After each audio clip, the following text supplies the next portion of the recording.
Two earthquakes, identical magnitude, 12 days apart, in the same patch of seafloor off Vancouver Island. The second one hit Friday night. Both of them landed inside a tear that is actively ripping the northern end of the Cascadia subduction zone apart. A tear where some sections have already gone permanently silent because the break there is finished. 200 kilometers south, the locked interface went quiet this week. And down in California, faults that had not moved in a long time started moving. Tonight, what those three things do and do not have to do with each other. At 4:49 Universal Time on Saturday, the 1st of August, 9:49 on Friday evening Pacific Time, a magnitude 5.6 earthquake struck beneath the ocean floor off the west coast of Vancouver Island, British Columbia. The event was centered at roughly 10 kilometers below the seafloor, in the vicinity of the Nootka Fault Zone, the boundary where the Juan de Fuca plate meets the much smaller Explorer plate at the extreme northern end of the Cascadia subduction zone. Light to moderate shaking was reported on Vancouver Island. No damage, no tsunami threat from any agency. Officials told coastal residents that aftershocks may follow and that the response during any shaking remains the same one it has always been. Drop, cover, and hold on. By the raw numbers, that is a routine earthquake. A magnitude 5.6 in open water, more than 200 kilometers from the nearest town, on a plate boundary that has been producing earthquakes for millions of years, is not news on its own. Here is what makes it news. 12 days earlier, on the night of July 19th into July 20th, a magnitude 5.6 struck the same structure. That one hit at 11:41 in the evening Pacific Time, and Earthquakes Canada located it 219 kilometers southwest of Port Hardy, on the northern tip of Vancouver Island, at approximately 10 kilometers depth. It carried no tsunami risk. It produced a green alert from the United States Geological Survey, meaning a low likelihood of casualties or significant economic loss. And it was felt more than 450 kilometers away, in Metro Vancouver. Two earthquakes, identical magnitude, essentially identical depth, essentially the same place, 12 days apart. And both of them landed inside a piece of the Earth's crust that we now know, from published seismic imaging, is in the process of tearing itself in half. That is the story. Not the shaking, which nobody outside a few coastal communities felt. The location. The most revealing detail of Friday night was not the earthquake itself. It was how long the earthquake took to exist, as far as the public record was concerned. For roughly 20 to 30 minutes after the event, the United States Geological Survey feed showed nothing at all. An automated global earthquake visualization picked it up first. Then the European Mediterranean Seismological Center published a solution, before the American agency did, initially near magnitude 5.6, then revised briefly down to 5.3, carrying the standard qualifier that source parameters had not yet been reviewed by a seismologist. Earthquakes Canada, the national agency with primary responsibility for that stretch of coastline, did not show the event on its public map at first. When it did appear, it appeared at magnitude 5.0. Then the number settled. The final reviewed figure came in at 5.6, roughly half an hour after the earthquake happened, with the Canadian agency publishing 5.5. Read that sequence again as a viewer sees it in real time. 5.6, then 5.3, then 5.0, then back up to 5.6. 4 different numbers from 3 different agencies inside 30 minutes for one earthquake. That sequence is the single largest generator of the belief that earthquakes are being hidden. And the frustration behind that belief is legitimate, because from the outside, it looks exactly like a number being managed. It is worth being precise about what is actually happening, because the real explanation is more interesting than the accusation. 3 agencies were running 3 different automated algorithms on 3 different networks of seismic stations, each receiving a different subset of the incoming data at a different moment, and none of them had yet been checked by a human being. That is not a cover-up. That is 4 computers doing arithmetic on incomplete information and publishing their work in public while they do it. Offshore earthquakes are the hardest version of this problem, and the reason is geometry. An earthquake 200 kilometers out beneath the Pacific has no seismometers on the ocean side of it. Every station that records it sits landward, so the wave arrives at all of them from essentially the same bearing. That one-sided geometry starves the calculation. Depth is the parameter that suffers most.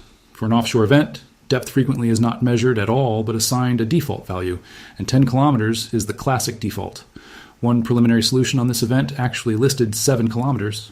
The magnitude estimate swings the same way, drifting as more distant stations report in and the algorithm gets more to work with. And notice which direction the final revision went. It went up from the lowest published figure back to 5.6. A program designed to suppress magnitudes does not end by raising the number.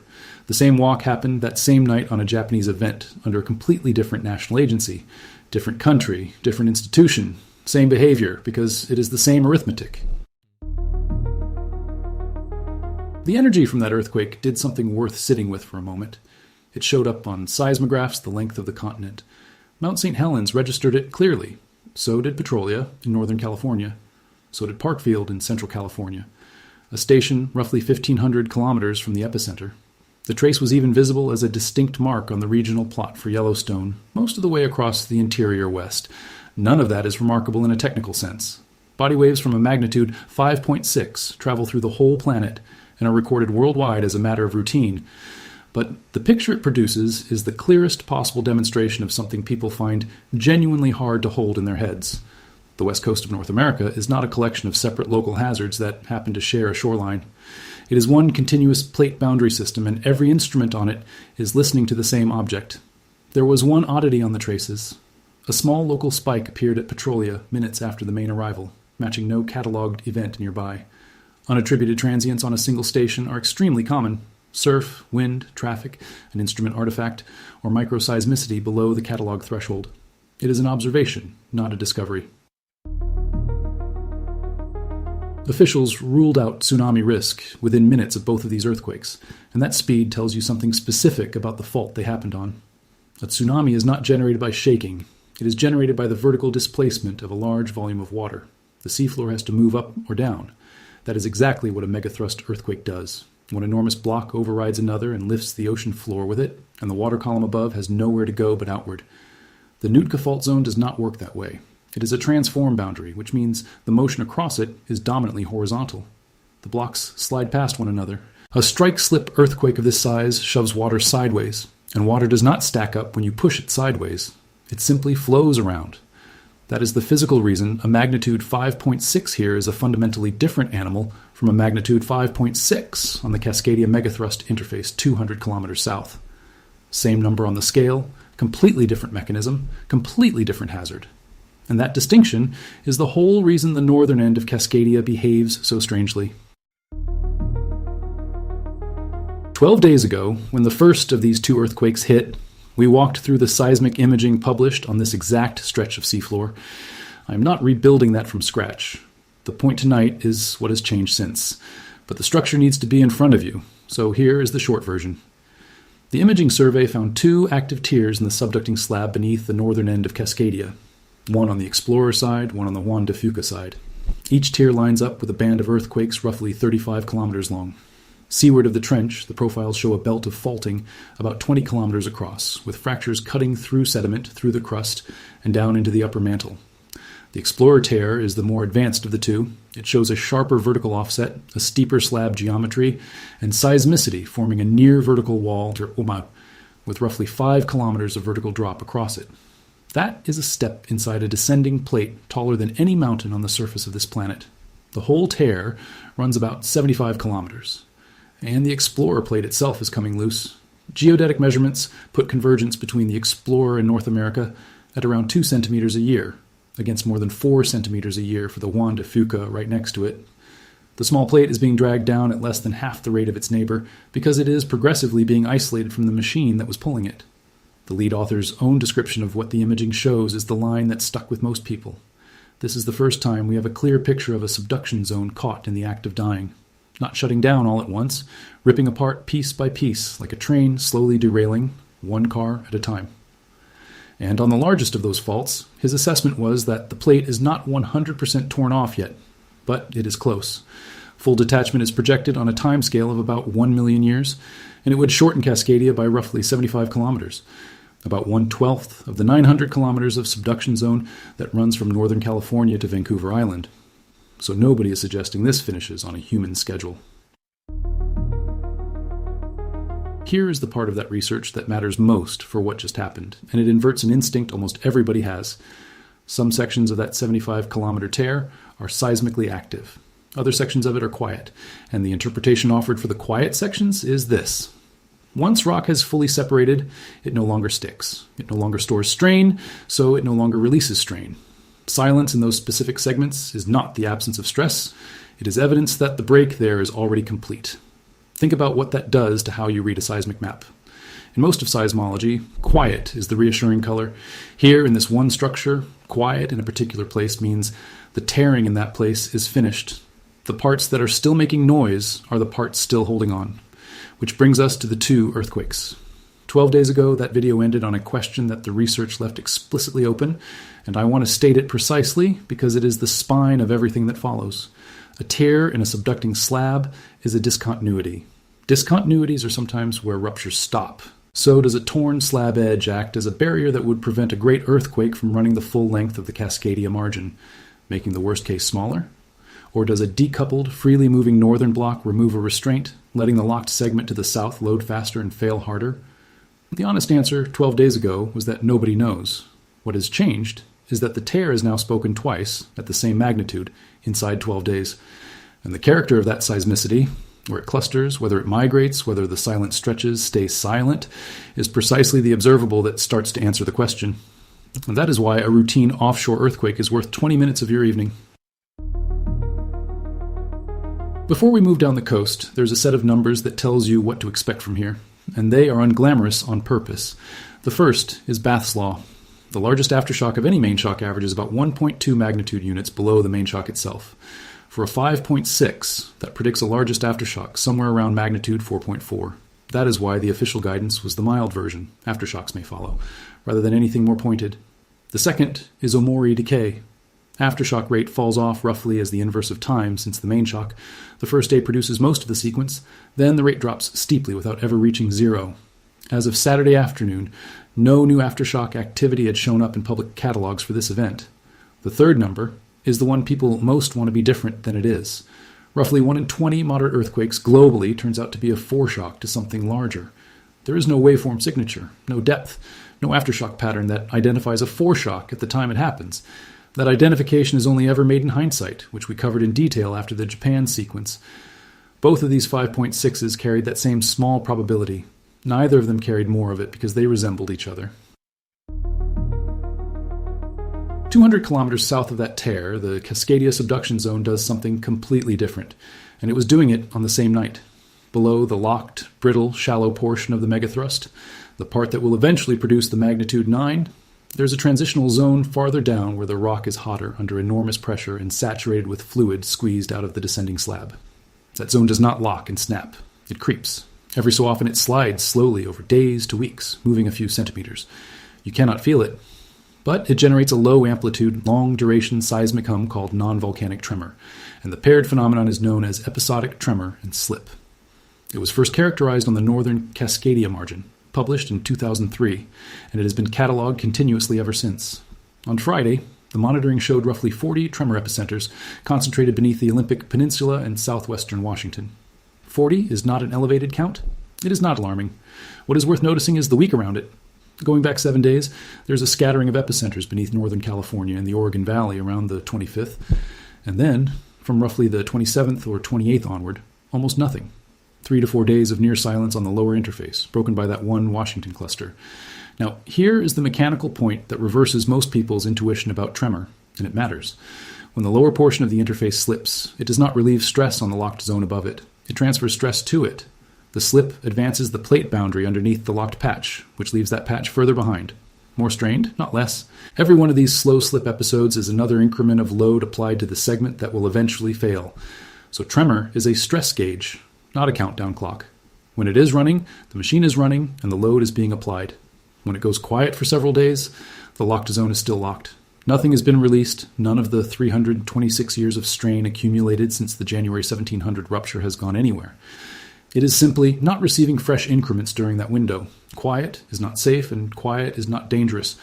Quiet means the loading paused while everything already stored stayed stored. There is a claim circulating online since Friday night that large earthquakes near the Juan de Fuca boundary reliably desynchronized tremor on the Cascadia interface. The premise underneath it is not fringe. Tremor is documented to be unusually sensitive to small stress changes, responding to surface waves from distant large earthquakes and even to tidal forcing. But the strong version of that claim is not an agency finding and not a peer-reviewed conclusion.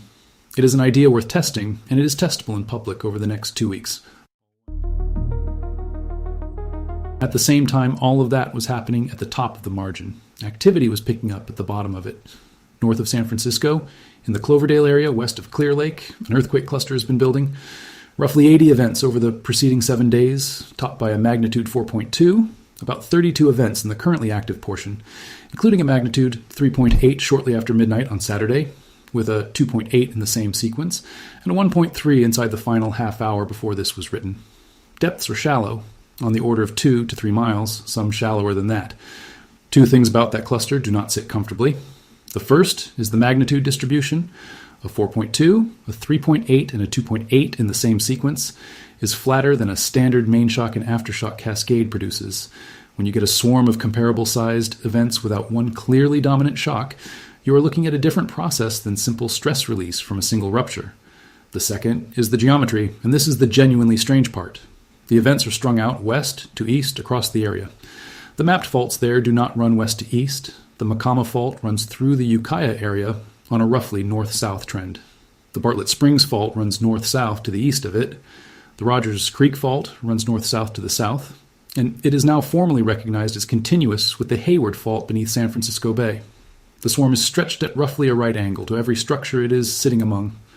There is an obvious candidate explanation, and it deserves to be said plainly. That area is a working geothermal field. The geysers complex pulls heat out of the shallow crust to generate electricity for the Bay Area. And induced seismicity is a documented feature of geothermal production zones.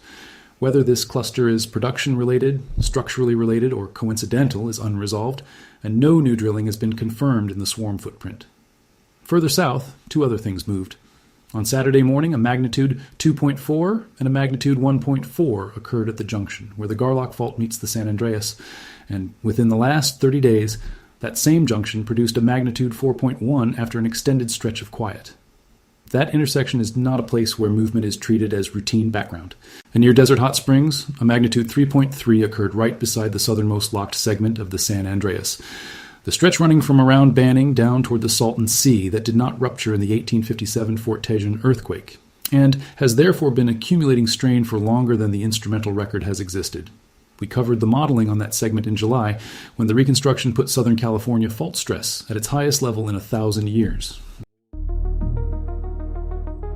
Now I have to be direct about the thing this segment is not saying, because the temptation to connect these dots into a chain is enormous and the physics does not support it. An earthquake off Vancouver Island did not cause a swarm in Sonoma County. Static stress transfer, the permanent change a rupture imposes on the rock around it, falls off steeply with distance, and at continental range, from a magnitude 5.6, it is negligible. Dynamic triggering, where passing surface waves nudge a fault, is real, but it operates over seconds to days and requires far larger events to matter at that range. A 5.6 releases on the order of 10 to the 13th joules. The events that would actually load California's faults are 5 orders of magnitude above that. Same verdict we reached on the Mexico earthquake in July. So what is the honest connection? It is the one the seismographs already showed you. Mount St. Helens, Petrolia, Parkfield, and the Yellowstone Plot all recorded the same wave, because the West Coast is one continuous plate boundary system. Vancouver Island and California are not links in a causal chain. They are separate instruments reading the same machine, and the reason to look at them in the same hour is that the machine is the story, not any single earthquake on it. There are 4 specific, checkable things that will tell us more, and all 4 of them resolve on a timescale of days to weeks rather than geologic ages. The first is the aftershock pattern on the August 1st event. The question is not how many, it is where. If aftershocks cluster tightly around the epicenter, that is the ordinary outcome, and it tells us the rupture was contained. If they migrate along the strike of the Nootka Fault Zone, particularly eastward toward the deformation front, that is the direction the imaged tear runs, and a migrating sequence following the tear would be a meaningfully more interesting result. The second is the reviewed focal mechanism. As of the compile, the solution still carried the flag that source parameters had not been reviewed by a seismologist. When that review lands, it will state whether the rupture was strike slip on the transform, which is what everyone expects, or something else. If it is something else, the entire interpretation of both events changes, and that is the single most consequential pending number in this story. The third is the tremor. If the claim about desynchronization has anything to it, the epicenter count and distribution beneath the Olympic Peninsula should behave differently over the next 1 to 2 weeks than the 14-month cycle would predict. That data updates continuously, and it is public. This is a rare case where a viral claim comes with its own falsification test attached. The fourth is the Cloverdale swarm. If it keeps producing events in that same west to east line, at those shallow depths, the geometry stops being an oddity and starts being a structure worth explaining. If it decays over the next several days the way ordinary swarms do, it was noise. And underneath all four of those sits the question that the tier left open 12 days ago, and that these two earthquakes have now started, very slightly, to answer. We can see a subduction zone dying. We have imaged the tiers. We can measure the explorer plate descending at less than half the speed of its neighbor. We know some stretches of that break are silent because they are already finished. What we cannot do, what nobody can do, because there is no second example anywhere on Earth to check the answer against, is say what a fragmenting northern terminus does to the rest of the machine.